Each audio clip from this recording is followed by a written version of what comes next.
안녕하세요. 안녕하세요. 솔개국어학원 대표 강사 이기선입니다. 안녕하세요. 원장 김민정입니다. 예, 오늘은 저희 솔개국어학원 1학기 이제 중간고사를 맞이해서 저희가 이제 솔개국어학원에서 어떻게 내신 대비를 진행하는지, 그래서 솔개국어학원의 내신 대비의 어떤 특성과 각 학교의 특징, 반편성이 어떻게 이루어지고 또 어떤 시스템으로 내신 대비 수업을 진행하는지 그것에 대해서 오늘 알려드리려고 합니다.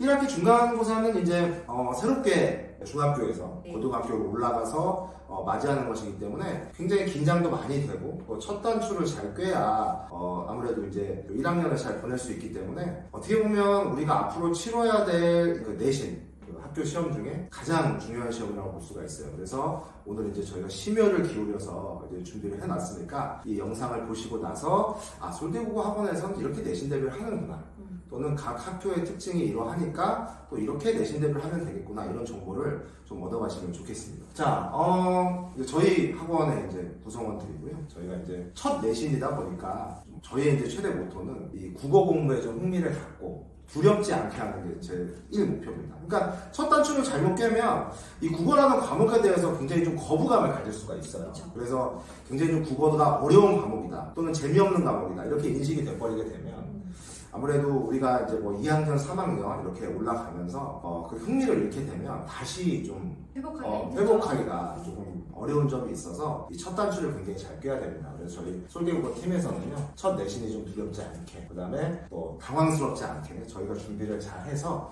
정말 좋은 결과를 맞이할 수 있도록 하겠습니다.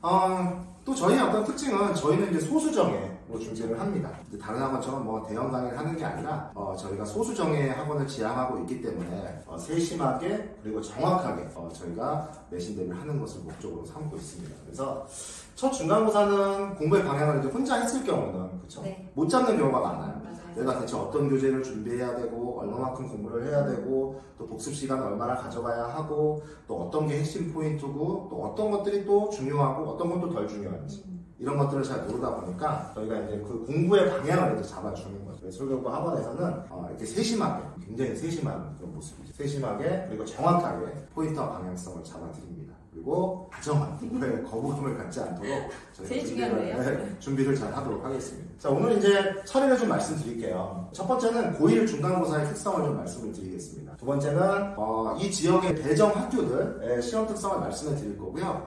먼저 이제 좀 양해를 구할 것은 아무래도 시간 관계상 모든 학교를 다 다룰 수는 없고 일부 학교들에 대해서 좀 말씀을 드릴 거고요. 아무래도 이 지역에서 많은 친구들이 좀 다니고 있는 그런 학교들 위주로 좀 말씀을 드릴 거고, 나머지 학교들은 학원으로 문의 주시면 저희가 저희 학원을 다니건 안 다니건 그 특성에 대해서 좀 설명을 해드리겠습니다. 그래서 특성, 배정학교들의 또 시험 특성, 또 저희 솔개국어 학원의 이 내신 대비 프로그램인 너랑 나랑 국어랑의 내신 대비 프로그램 안내해드리도록 하겠습니다. 그래서 오늘 잘 들으시면 굉장히 좀 여러 가지 정보를 얻어가실 수가 있을 겁니다. 자, 먼저 이제 고1 중간고사의 특성, 우리가 이제 중학교에서 고등학교로 올라오잖아요. 어떻게 준비를 해야 될까? 어떤 특성을 가지고 있고 어떻게 준비를 해야 하는지, 단지 이거는 이제 고1 중간고사만 얘기하는 게 아니라 우리가 이제 고등학교에 올라와서 이 4번에, 1년에 4번의 이제 내신 시험이고 3학년 1학기까지 총 10번의 내신 시험을 치르게 됩니다. 그래서 전반적으로 좀 어떻게 해야 하는지 그것도 좀 얘기를 우리가 할 겁니다. 그래서 한번 보시면, 자, 시험 범위가 이제 사실 가장 궁금한 점이죠. 중학교 때와 달리 이제 고등학교는 어떻게 되냐. 고1 국어는 총 10개 단원입니다. 교과서에 따라서 9개 단원인 교과서도 있는데 대체로 10개 단원이라고 보시면 돼요. 중학교 때는 저희가 이제 1학기, 2학기 이렇게 나눠져 있죠. 그래서 보통 이제 4개 단원씩 8개 단원이 배치가 되는데 고1 국어는 총 10개 단원 안에서 국어의 그 각 영역들, 문학, 독서, 화법과 작문, 언어와 매체가 이렇게 혼재되어 있습니다. 혼재가 되어 있어서 그 10개 단원을 총 4번의 시험 동안 나눠서 이렇게 보게 되어 있습니다. 그래서 일단 가장 중요한 건 메인은 교과서죠. 가장 기본이 되는 시험 범위입니다. 그래서 시험을 4번 보기 때문에 우리가 좀 10개 단원이라고 생각하면 사실 10개 단원 다 보진 않잖아요. 좀 빠지는 단원도 있고, 근데 가장 메인이 되는 단원은 아무래도 문학과 문법 단원입니다. 그래서 보통 이제 문학 한 단원, 문법 한 단원, 그 다음에 화작이라든지 아니면 독서 이렇게 한 단원이 포함이 돼서 3가지 정도의 테마로 보신다고 생각하셔서 문학, 문법, 우리가 강사끼리 소위 얘기하는 거 곁다리라고 얘기합니다. 곁다리 단원이 하나가 들어가 있어요. 그래서 2개 내지 3개 정도의 대단원을 한 번 시험을 보게 됩니다. 그래서 보통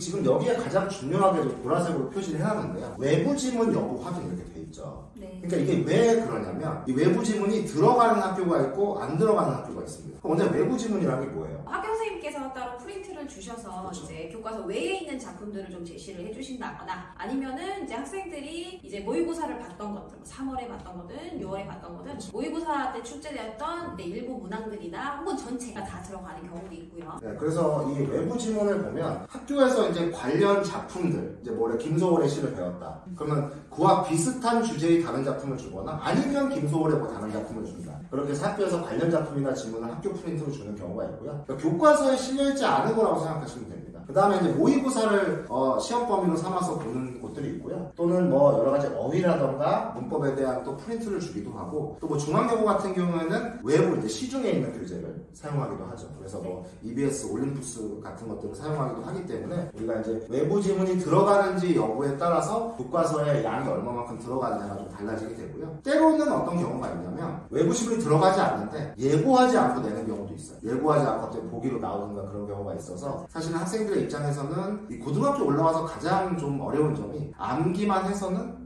시험을 잘 볼 수가 없다는 점이죠. 아무래도 중학교 때는 어느 정도 암기만 하고 또 단기간에 해도 점수가 나올 수 있었다면 고등학교에 올라와서는 개념을 정확히 적용을 하고 응용 능력을 기르지 않으면 어려운 점이 있습니다. 그리고 이렇게 시험 범위의 양이 중학교 때와는 다르기 때문에 다 외워서 사실은 볼 수도 없는 거죠. 그러다 보니까 교과서와 외부 지문으로 구성되어 있고 외부 지문이 얼마만큼 들어가는지 확인이 돼야 되는 거고 특히 이제 외부 지문이 들어가는 그런 학교들은 학원에서 대비를 하지 않으면 굉장히 혼자 하기는 너무나 어려운 점이 많아요. 그래서 국어에 센스가 없는 친구들은 어려움을 많이 겪기 때문에 이런 부분들은 학원에서 도와주고 있다는 점 참고하시면 되겠습니다. 시험 범위에 대해서 말씀드리는 거. 자, 영역별로 이제 우리가 좀 나눠집니다. 이제 아까 이거 말씀드렸던 내용인데 크게는 이제 문학이 있죠. 문학이 있고 문법이 있고 아까 곁다리라고 했던 그 외의 것들이 있습니다. 그래서 1학년 때 주로 하는 것들이 사실 문학의 개념 부분이에요. 그 체계를 좀 잡는 것. 그래서 이 문학은 내용과 형식으로 되어 있기 때문에 보통 첫 번째 단원은 문학의 기본적인 내용이나 표현 기법 같은 형식들을 좀 배우게 되어 있고요. 그 다음에 뭐 3단원 정도에 가서는 우리가 문학의 이제 교과서적 갈래라고 하는데 서점, 서사,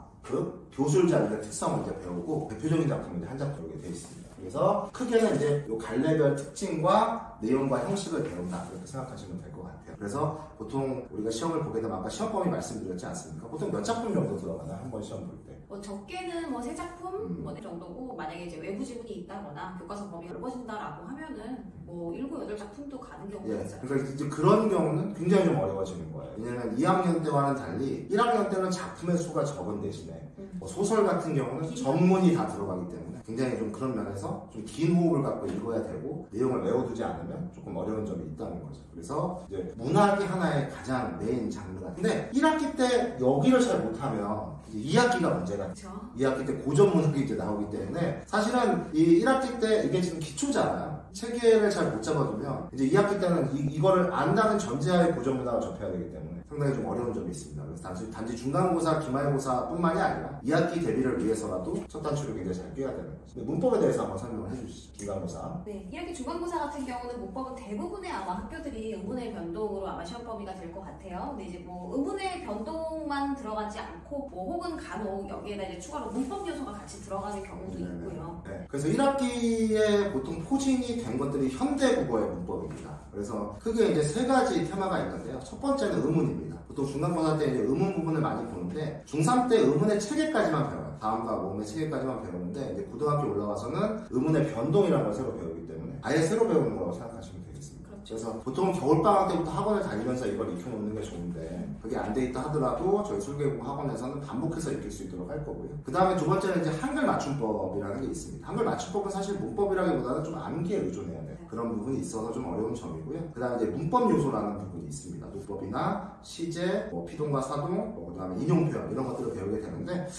중간고사 때 들어가는 경우도 있고 기말고사 때 들어가는 경우도 있습니다. 3가지 테마인데 이게 이제 중간기말 섞어서 나오는데 대체로 중간고사 때는 의문 부분에 대해서 보기 때문에 이 부분에 조금 더 신경을 써야 돼요. 그래서 문학, 문법, 그 외에 이제 뭐 화법과 작문이나 독서, 외부 지문이 있다는 거. 그래서 2가지가 가장 변별력이 높고 우리가 신경을 써야 되는 분야다 이렇게 생각하시면 되겠습니다. 자, 내신 대비는 이제 문항들이 있습니다. 이 문항이 왜 중요하냐면 두 가지를 알아야 되는 거죠. 우리가 이 문항을 봤을 때 어떤 문항이 있느냐에 따라서 이제 대처 방법이 달라지게 되겠고요. 또 학원에서는 결국 학원이라는 건 그렇습니다. 시뮬레이션 과정을 거치는 거예요. 그러니까 이런 시험 문제 이런 게 나올 것이다 예상을 해서 그 문제들을 미리 풀어보는 건데 이렇게 유형을 알아야만 이제 이 친구가 우리 친구들이 어떤 유형이 약한지를 확인할 수 있기 때문에 이제 첫 번째는 대처 방법, 두 번째는 진단을 해야 되는 거예요. 그래서 유형이 굉장히 중요합니다. 일단은 이거는 이제 우리가 그 내신 대비의 좀 난이도도 판단할 수 있는 중요한 분야가 되는데요. 먼저 이제 객관식이 있습니다. 가장 많이 출제가 되는 거죠. 오지선답니다. 그래서 선지의 길이가 길면 함정도 많고 답 판단이 굉장히 어려워집니다. 이게 오히려 내신은요 수능보다 더 어렵습니다. 그런 점에 있어서. 그렇죠. 네, 왜냐면 이 수능이라는 거는 보편적으로 풀어야 되는 거기 때문에 답의 근거가 굉장히 명확하거든요. 근데 내신은 학교 선생님이 오로지 혼자만 검증을 하기 때문에 굉장히 헷갈리는 부분이 있습니다. 그래서 완벽하게 이제 우리가 걸러내는 방법에 대해서 좀 알아야겠고요. 그 다음에 이제 또 객관식 말고 우리가 서술형이 있죠. 이 서술형은 뭐 들어가는 학교도 있고 안 들어가는 학교도 있어요. 근데 서술형도 단답형이 있고 또 복수로 대답하는 또 두 가지로 대답해야 되는 게 있고 또 조건이 걸려있는 게 있습니다. 이런 형식으로 적어봐라. 그 다음에 길이에 따라서 어떤가 이런 유형들이 있어서 이런 유형들을 나눠서 이제 학원에서는 어떻게 대처를 하느냐. 그래서 저희가 이제 이런 유형에 따라서 각 학교의 유형들이 있잖아요. 거기에 따른 분석을 이미 다 끝마쳤습니다. 그래서 거기에 따라 이제 대비를 할 거고요. 보기 문항이 있습니다. 뭐 다른 작품을 두고 공통점이나 차이점을 물어보기도 하고 그 보기가 이렇게 해설이 아니라 너무 추상적인 내용이 들어가 있지는 않은가 이런 것도 봐야 되는 거고 그리고 창작형이 있습니다. 뭐 지문의 내용을 요약하는 것도 있고 근데 이 지역에서는 이 유형은 많이 나오지는 않아요. 이 세 가지가 이제 객관식, 서술형, 보기 문항인데 창작형은 많이 나오진 않는데 어쨌든 혹시나 학교 선생님이 새롭게 창작하는 유형이 있다라고 하면 이제 그런 부분에서 사실 대비를 해줘야 되는데 이 지역은 좀 제가 볼 때는 여기에는 크게 신경을 안 써도 되는 부분이 있습니다. 만약에 이런 유형이 나오게 된다면 저희가 그 부분에 대해서도 반복된 훈련을 통해서 대처할 수 있도록 할 거예요. 그래서 내신 대비 문항은 이렇다라는 거 알아두시면 굉장히 좀 도움이 되고 뭐 문제집을 봤을 때 얘는 객관식이 취약하네, 얘는 서술형이 취약하네 좀 확인할 수 있는 거죠. 자, 난이도의 문제입니다. 어때요, 원장님? 난이도가 쉽다, 어렵다 이거에 따라서 뭐 유불리가 있을까요? 난이도가 쉬우면은 당장 많은 학생들이 점수가 올라가기 때문에 등급을 따는 데는 좀 어렵겠죠. 네. 그러니까 이런 게 있는 거예요. 난이도가 쉽기도 하고 어렵기도 한데 저희가 겪어보면 특히 인창고가 이제 그런 면이 있는데 저희가 한 학기에 2번의 시험을 보잖아요. 그러면 학교 선생님도 이런 게 있습니다. 제일 중요한 건 어쨌든 맨날 그 뉴스에 나오는 거잖아요. 수능이라는 것도 결국 변별력 확보가 중요한 건데 이 학교 시험도 마찬가지입니다. 그래서 너무 변별력이 없게 되면 등급을 따기가 어렵기 때문에 뭐 한 두세 개 틀렸는데 등급이 막 3등급, 4등급 이렇게 떨어지게 되죠. 너무 쉬워도 문제고요. 또 너무 어려우면 아예 1등급 맞는 친구들이 굉장히 어려운 상황이 될 수도 있죠. 그래서 이상해지기 때문에 적절하게 밸런스를 유지하는 게 중요한데 그 점들이 학교 선생님들 사실 쉽지는 않아요. 그래서 쉽다 어렵다를 갖고 유불리를 따지기는 굉장히 좀 어려운 점이 있습니다.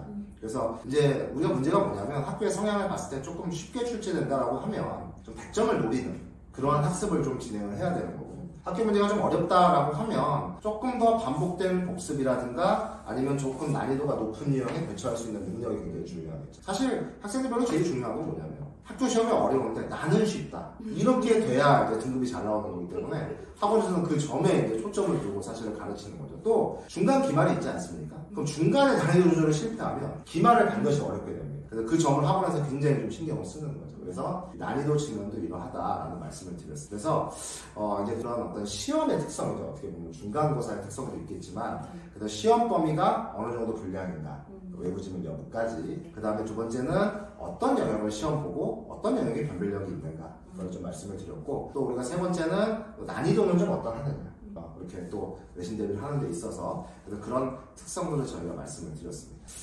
자, 그래서 우리가 이제 개인은 중간고사를 어떤 좀 측면에서 바라봐야 되느냐. 일단은 저희가 고1 첫 중간고사잖아요. 제일 중요한 거는 이제 고1 중간고사를 잘 치름으로써 학습 태도가 만들어집니다. 그러니까 내가 어떤 점수를 받았잖아요. 그러면 시험 대비 방법이 이렇게 하면 되는구나. 그래서 이런 걸 해야 되겠구나. 또 내가 점수가 조금 기대보다 덜 나왔어요. 그러면 이렇게 하면 안 되겠다. 그런 걸 느끼는 게 굉장히 중요해요. 시험이라는 건 그래요. 잘 보는 게 제일 100%지만 사람이 하는 일이라 한 번 정도는 못 볼 수 있잖아요. 그 자료를 바탕으로 다음을 준비해야 되는 거기 때문에 해야 되는 것과 하지 말아야 되는 것을 좀 구별하고, 그 다음에 또 중요한 건 중간고사를 잘 보면 자신감이 형성이 되죠. 다음에도 이 국어는 좀 잘할 수 있겠구나. 그게 제일 중요한 건 자만심으로 빠지면 안 돼요. 그거 이제 나중에 한번 저희 학원에 오시면 설명회나 참석하시면 이 자신감과 자만심의 차이를 좀 설명을 해드릴 건데, 자신감이 과하면 안 됩니다. 근데 이 자신감이란 말 자체가 굉장히 긍정적인 말이죠. 자만심하고 다르게. 그래서 자신감을 가지고 대하는 게 멘탈적인 측면에서도 도움이 돼요. 그 다음에 이제 시험 기간이라는 건 필요한 개념을 좀 쌓을 수 있는 시간이에요. 평소 때보다 더 집중도가 높으니까. 그래서 이때라도 그 내신 대비를 잘 해야만, 그러니까 1학년 때 쌓아야 되는 개념들이 있어요.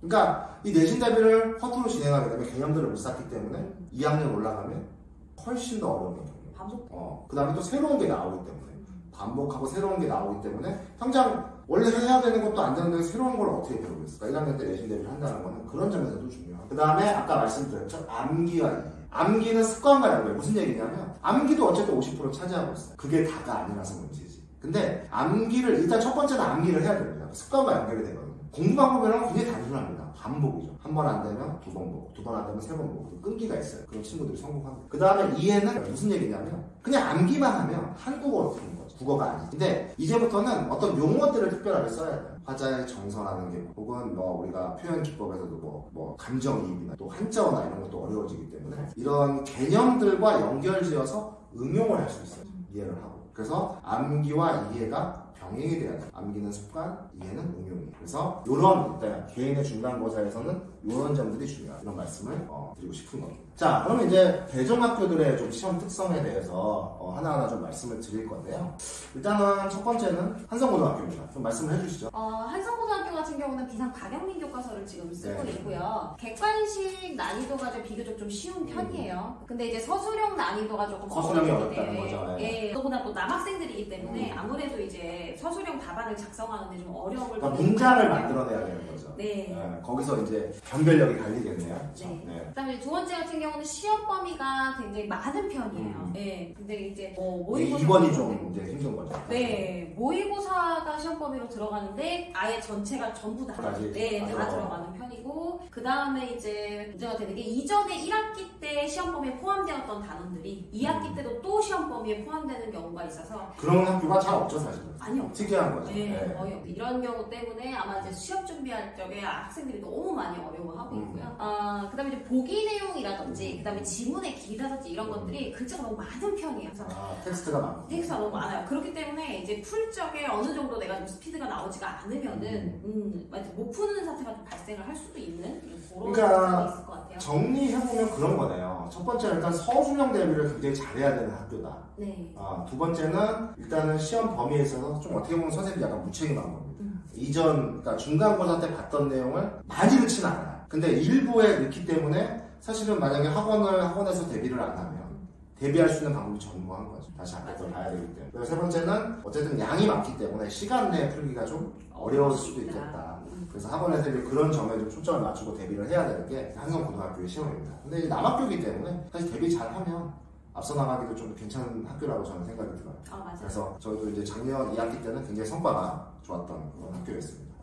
자, 다음은요. 중앙여고. 네, 중앙여고. 네. 지역사 교과서 쓰고 있어요. 근데 네. 이제 교과서에 비해서 이제 외부 지문도 좀 많이 반영이 되는 편이라서, 예. 그래서 여기 좀 특이한 게 서술형 문제가 없이 객관식으로만 좀 출제를 하는 편이에요. 예. 그래서 아이들이 이제 객관식 문제만 조금 자신감 있게 풀면은 사실 시험 범위 준비하는 건 좀 어렵지는 않은데, 문제는 이제 모의고사에 독서 지문이 좀 어렵게 나오는 편이에요. 그래서 모의고사 독서를 잘해야겠네요. 네, 한 6지문 정도 이렇게 이제 프린트를 주시고 여기서 이제 내는데 학교에서 따로 이렇게 설명을 해주지는 않아요, 전부 지문을. 그러니까 한성고등학교의 좀 차이점을 보면 한성고등학교 교과서 40에 60, 그 다음에 여기는 교과서가 조금 더 나오는 편이기는 해요. 60%가 40인데 사실 두 학교 다 어떻게 보면 외부 지문의 비중이 좀 있는. 그렇기는 한데 이게 또 다른 점이 또 뭐냐면요, 시험 범위를 볼 때랑 막상 시험이 출제가 될 때랑 요런 체감 차이가 또 있어요. 체감 차이가 있습니다. 네. 그래서 우리가 여고들은 사실 국어가 굉장히 경쟁이 심한 여학생들은 그렇기는 하지만 이제 그렇기 때문에 오히려 대비를 만약에 되게 어렵게 나오는 여고의 경우에는 사실 대비를 잘한다고 해도 점수를 받기가 좀 쉽지 않아요. 그러니까 저희가 뭐 난이도가 아주 높지 않다는 건 쉽다고 말씀드리는 게 아니라 맞아요. 난이도는 어렵습니다.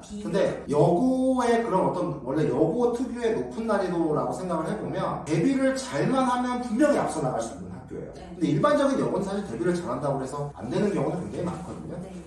그 친구가 국어에 어떤 센스가 없으면. 근데 중앙여고는 충분히 좋은 어떤 그런 점수를 만들어낼 수 있는 학교이기 때문에 저는 사실 지금 예비고일로 올라가는 친구들이 중앙여고를 좀 지망을 했으면 좋겠어요. 내신을 잘 딸 수 있는 학교이기 때문에 뭐 다른 과목은 제가 모르겠으나 국어는 분명히 잘 딸 수 있는 겁니다. 그래서 중앙여고를 좀 진학했으면 하는 그런 바람이 있습니다. 그래서 독서에 대한 대비가 또 나중에 수능과 연결되는 부분이기 때문에 네.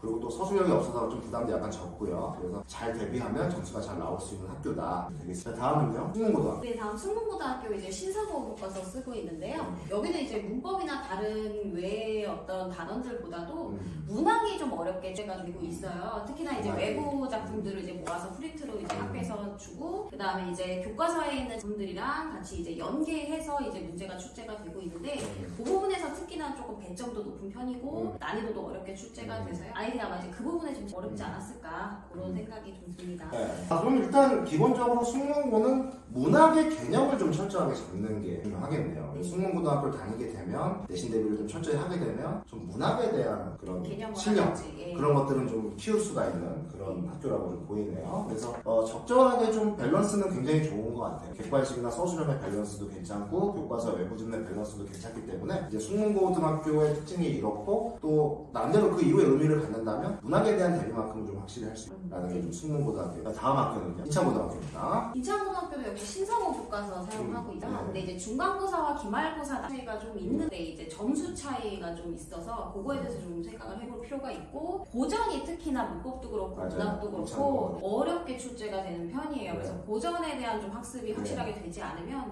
좀 고득점을 하기가 좀 어려운 학교다.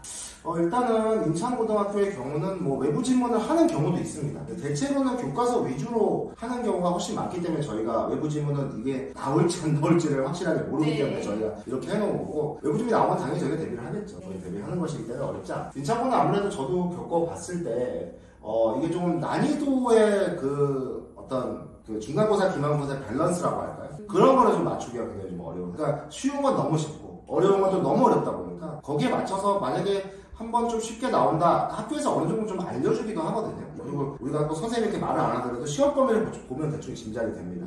요번에 좀 쉽게 출제가 되겠구나. 아까 말씀드렸다시피 난이도랑 이 유불리는 아무 관계가 없어요. 쉽게 출제되니까 혼자 공부해야지 이런 게 아닙니다. 무조건 100점을 노려야 되는 거고, 등급 때문에, 상대평가이기 때문에. 그리고 어렵게 출제가 되면 뭐 그 말할 것도 없는 거죠, 사실은. 그래서 인천고는 그런 측면에서 좀 어려움을 겪고 있기 때문에 평소 때 조금 역시 문학과 문법 요거에 대한 개념이 정립이 돼 있으면 확실히 1등급을 맞기가 괜찮은 학교가 아닐까 이렇게 생각을 하고 있습니다. 그래서 지금 저희가 이제 뭐 시간 관계상 여기에 이 근처에 있는 저희가 특성들을 다 파악하고 있어요. 뭐 이대 부고라든지 아니면 뭐 한일고라든지 서울여고라든지 뭐 이런 대신고등학교 뭐 여러 학교들이 있지 않습니까? 자, 저희가 특성 파악하고 있고요, 이런 식으로. 근데 저희 시간 관계상 너무 많이 하면 어차피 배정 학교들이 지금 결정이 된 상태이기 때문에 뭐 한 학교만 궁금하실 거 아니에요. 그러니까 다른 설명을 못 해드리고, 그런 점들은 뭐 전화로 문의해 주시거나 따로 문의해 주시면 저희가 설명을 해드릴 수 있는 거니까요. 지금은 이렇게 네 학교만 저희가 그 특성을 설명해 드렸고, 솔개국어 학원에서는 그런 점에 대해서 철저하게 대비를 하고 있다 생각해 주시면 될 것 같습니다. 자, 그럼 이제 본격적으로 뭐 저희의 시간입니다. 솔개국어 학원 내신 대비 프로그램에 대해서 설명을 해드리도록 하겠습니다. 크게 보면 저희 시스템은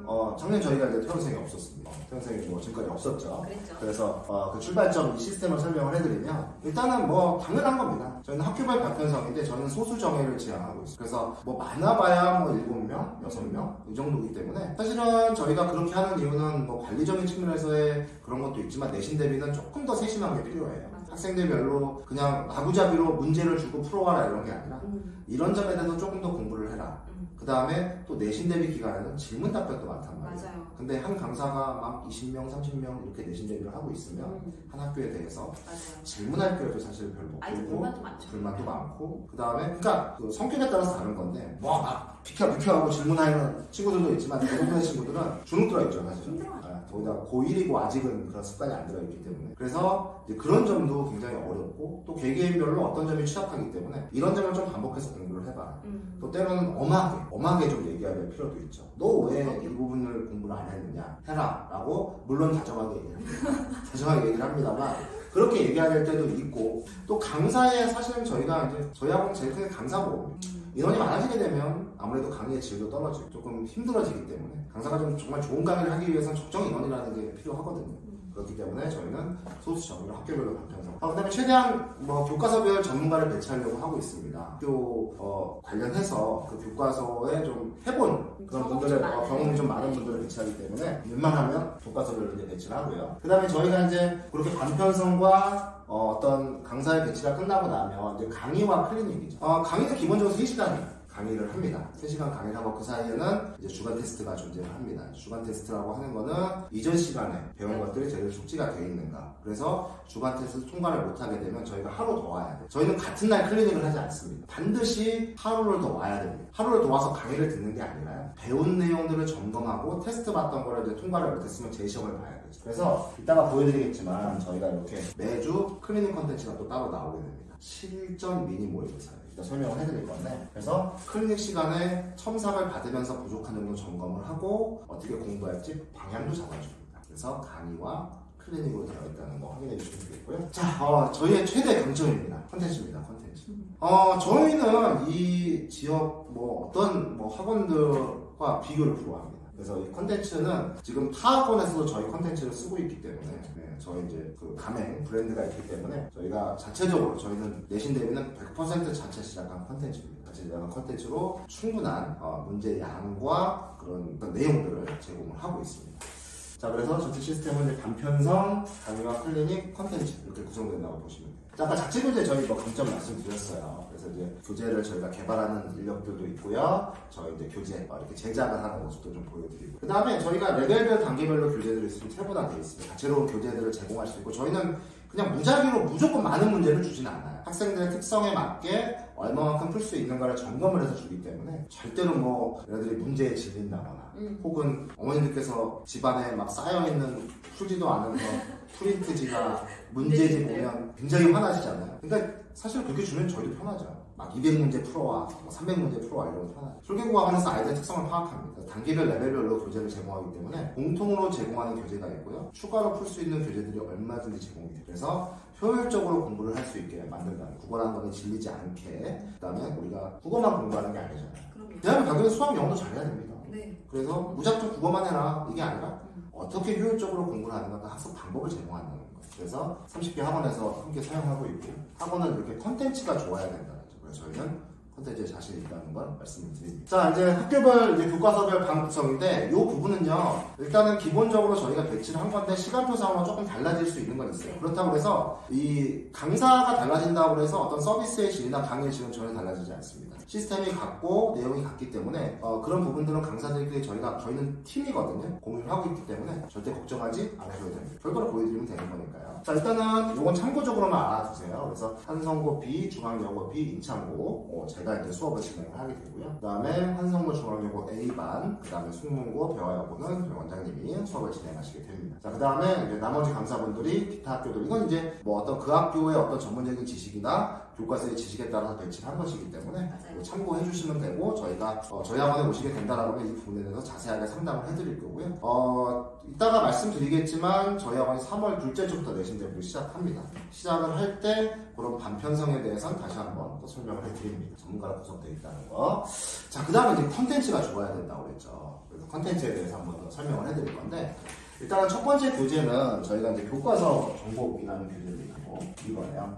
일단 이 교재 한번 설명해 주시죠. 어떤 교재인지 교과서 정보이라는. 네, 교과서 정보는 저희가 이제 교과서에 있는 내용을 아이들이 최대한 효율적으로 학습할 수 있도록 핵심만 좀 모아서 따로 편집해서 제작한 교재예요. 네, 안에 보시면 핵심만 할 수 있게 다른 잡다한 걸 다 뺐습니다. 맞아요. 진도형 교재라고 할 수 있겠죠. 네. 그래서 이제 이 교과서 정복을 통해서 저희가 핵심적인 교과서의 정보를 파악을 하고 본문 학습활동 핵심 문항 심플한 구성으로 되어 있어요. 1년 내내 요건 1년 단위로 저희가 배부가 됩니다. 동반자가 되는 교과서의 내용을 익히는 교재다 이렇게 생각해 주시면 되겠습니다. 교과서 정복이라는 교재가 있고요. 자, 다음은 이제 평가 문제집 1이라는 교재입니다. 이것도 한번 설명해 주시죠. 평가 문제집 1은 이제 아이들이 이제 배운 교과서 내용을 바탕으로 가장 핵심적이고도 가장 기본적인 문제들로만 구성이 되어 있어서 바로바로 이제 수업에서 배운 내용을 적용해서 문제를 풀어서 내 것으로 만들 수 있도록 그렇게 이제 구성이 되어 있는 문제집이에요. 깔끔하게 핵심적인 문제만 편집되어 네. 있습니다. 깔끔하게 핵심적인 문제만 이렇게 주고 있기 때문에 두 개가 이제 같이 진행이 되게 되죠.